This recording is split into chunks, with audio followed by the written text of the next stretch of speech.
कुछ छात्रों के मुद्दों को लेकर किशोर कांग्रेस नाम का एक संगठन था। आलोक ताम्रकार उस समय हमारे नेता थे, जो कि बड़े जरूरी पकड़ वाले व्यक्ति थे। उनके साथ हमने राजनीति शुरू की। फिर विभिन्न मुद्दों को लेकर कॉलेज में और स्कूल में आंदोलन किए। आरक्षण के समय में भी काफी आंदोलनों में सक्रिय रहे और करते करते कब राजनीति की मुख्य धारा में शामिल हो गए पता नहीं चला।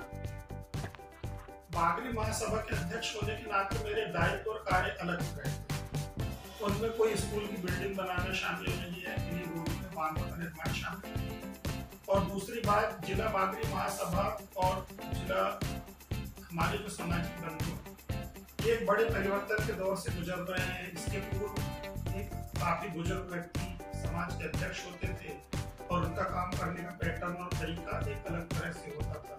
पर अब चूंकि युवाओं की संख्या काफी अधिक बढ़ गई है तो एक अलग तरह की सोच रखते हैं। और हमने मैं अध्यक्ष बनने का कभी भी इच्छुक नहीं था, लेकिन एक ऐसी मीटिंग हुई कि वहां पर इस तरह की परिस्थितियां निर्मित हो गई तो वह पद मुझे स्वीकार करना पड़ा। इस बात के बावजूद कि मैंने कहा कि मैं एक राजनीतिक व्यक्ति हूँ और अभी इस चुनाव के चलते मैं बहुत समय देने में सक्षम नहीं हूँ, इसके बावजूद भी सभी लोगों ने मेरे ऊपर भरोसा जताया और हमने बघेल समाज को पूरे सेक्टरों में और विभागों में विभाजित किया है। हर सेक्टर विभाग से अलग अलग तरह के लोगों को लेकर एक ऐसी समावेशी कार्यकारिणी बनाई है जिसके पूर्व मेरे पूर्व के लोगों का काम उससे बहुत अच्छा था और मेरे काम और चुनौतियां अलग तरह की, उनके काम और चुनौतियां अलग तरह की थी। तो हम अपने काम को आगे बढ़ाने की कोशिश कर रहे हैं और इसमें हम सफल भी। देखिए, दरअसल ब्रजेश बघेल जी का मामला अकेला नहीं था जिसको लेकर समाज में आक्रोश है।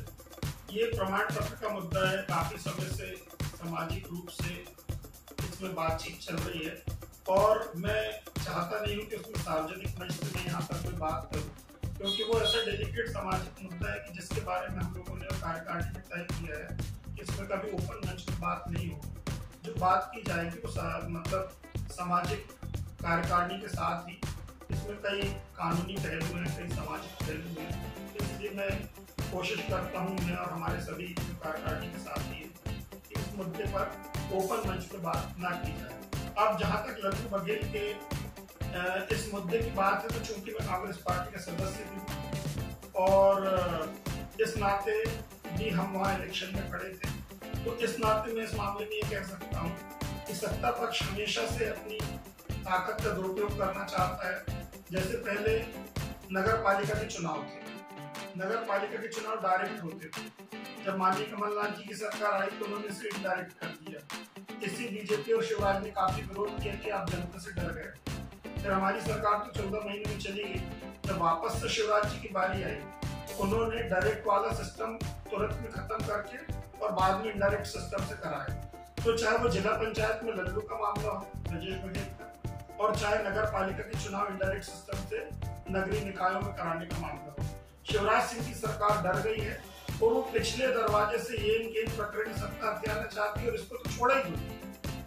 उन्होंने जिस तरह से हमारे जनादेश का विधानसभा में अपहरण किया, जिस तरह से भी महाराष्ट्र में अपहरण किया, तो उनके बारे में आप समझ सकते हैं कि उनको केवल उनका आदमी चाहिए। उसके लिए जो उनकी चक्की में गया वो दूध का धुला, बाकी सब अच्छा नहीं।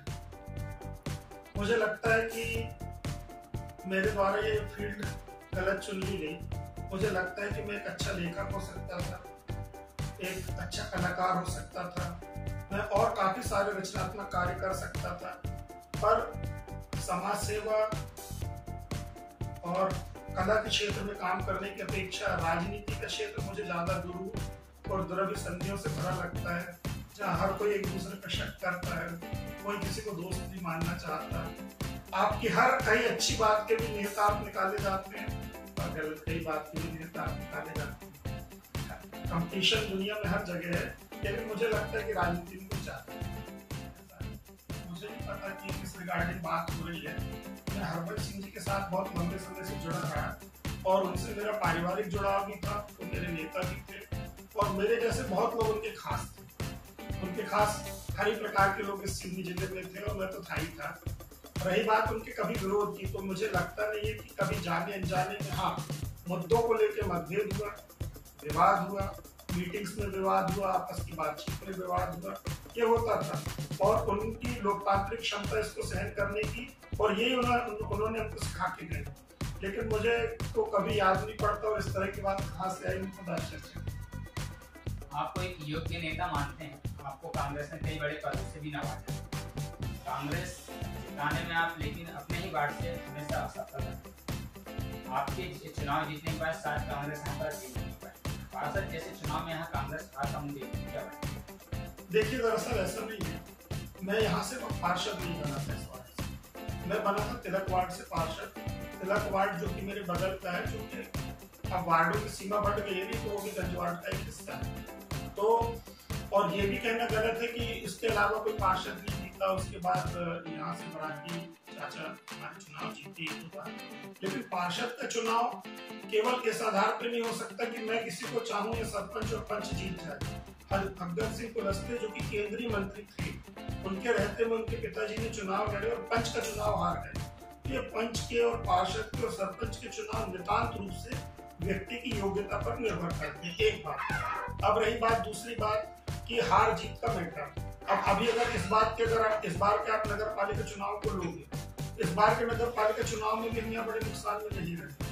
अब चूंकि जो पार्षद हमारे साथ ही लड़ रहे थे, उनका फैमिली मैटर इतना बड़ा था, उनकी फैमिली आधी आधी बढ़ गई, जबकि 300-400 वोट है, उसमें हम कुछ नहीं कर सकते, उनका पारिवारिक मामला है। लेकिन मुझे नहीं लगता कि यहाँ से कांग्रेस हारी। तो 21-22 वोट से हार हुई और उससे ज्यादा उनकी फैमिली का मैटर था, जिनके 200-250 वोट थे, तो वो अपने घर के मैटर को सेटल नहीं कर पाए। इसमें हमारी कोई गलती नहीं। और मुझे लगता है कि इस पूरे दक्षिण के जो दक्षिण नगर मंडल कहलाता है, जिसके वार्ड थे, यहाँ लगभग सब जगह कांग्रेस के ही पार्षद जीते, और यदि कोई हारा है तो बड़े मामूली अंतर से ही हारे, चाहे प्रहलाद चाहे मोहन। आप पर हमेशा आरोप लगता है कि अगर आपको टिकट नहीं मिलती तो आप कांग्रेस से ही बगावत करके कांग्रेस के खिलाफ में काम करते हैं। कितनी सच्चाई है? देखिए, क्या होता है, राजनीति है, और राजनीति में तो आप कुछ भी करो, मैंने जैसा कि शुरू में भी बताया था कि आप कुछ भी करो, आरोप प्रत्यारोप लगेंगे, उसके लिए आपको तैयार रहना पड़ेगा। लेकिन किसी एक व्यक्ति के हारने हराने जिताने से कोई बहुत बड़ी पार्टी की हार जीत होती नहीं। और यदि एक आदमी हराने जिताने में सक्षम हो जाता तो फिर इतने बड़े लोकतंत्र और लाखों मतदाताओं के का क्या मूल्य है? ये बात ठीक है कि मौका पड़ता है, जो टिकट मांगता है, मैं हूँ कोई हूँ, तुरंत में लोगों को नाराजगी भी आती है, दुख भी होता है, गुस्सा भी व्यक्त करते हैं। लेकिन अंततः ज्यादातर लोग अपनी पार्टी के लिए जो उनसे बन पड़ता है वो काम करने की कोशिश करते हैं। और इन आरोप की जहाँ तक बात है, तो राजनीति में है, आरोप लगना लाजिमी है, और हमारे आरोपों का जवाब तो दे नहीं सकते। हाँ, यदि कोई ठोस सबूत हो तो आरोप लगाने की जरूरत ही नहीं है, हमारी पार्टी हमको चलता कर देती है। जो सुविधाएं, स्वास्थ्य सुविधाएं, उसका अभाव है। जो तथाकथित मेडिकल कॉलेज की बात हो रही है, उसकी बिल्डिंग बस तैयार है, और उसका जो ऑल इंडिया मेडिकल काउंसिल, उससे अभी कोई परमिशन नहीं, उसकी दिशा में कोई काम नहीं हुआ है। और हेल्थ की सुविधाएं भी बढ़ाने की जरूरत है। साफ पानी की दिशा में विधायक जी द्वारा कभी कोई इनिशिएटिव नहीं लिया गया। जो नल जल की इतनी बड़ी योजना कमलनाथ जी के आशीर्वाद से जो 50 करोड़ रुपया आया, पूरी भ्रष्टाचार की भेंट चढ़ गई, पर विधायक जी ने कभी भी उसमें ठोस कार्रवाई या उसकी मांग नहीं की। आज नगर पालिका के हमारे साथी पार्षद और अधिकारी कर्मचारी बताते हैं कि यदि नई लाइन आपके घर के सामने है तो इसके कनेक्शन मत लें। क्यों?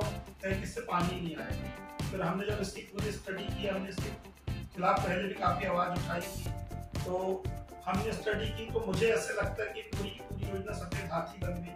तो विधायक की जो जरूरी जिम्मेदारियां हैं, स्वास्थ्य, पेयजल और इतनी बड़ी प्रधानमंत्री आवास की स्कीम सीने में जिस तरह से फेल हुई, ये विधायक जी की नेग्लिजेंसी का एक नमूना है। इसमें कहीं कोई दो राय नहीं कि बहुत शानदार बिल्डिंग मेडिकल कॉलेज की बनी है, लेकिन क्या मेडिकल कॉलेज की बिल्डिंग पर समस्या का निदान है? इतनी बड़ी समस्या जो योजना आई थी प्रधानमंत्री आवास की, उसको कहाँ लेके जाके इन्होंने बनाने की कोशिश की कि वो मोटे कार्य कंपनी में भाग गई, करोड़ों करोड़ रुपया चला गया, और बहुत सारे गरीब जिनको आवास मिल सकते थे उनको आवास नहीं मिले।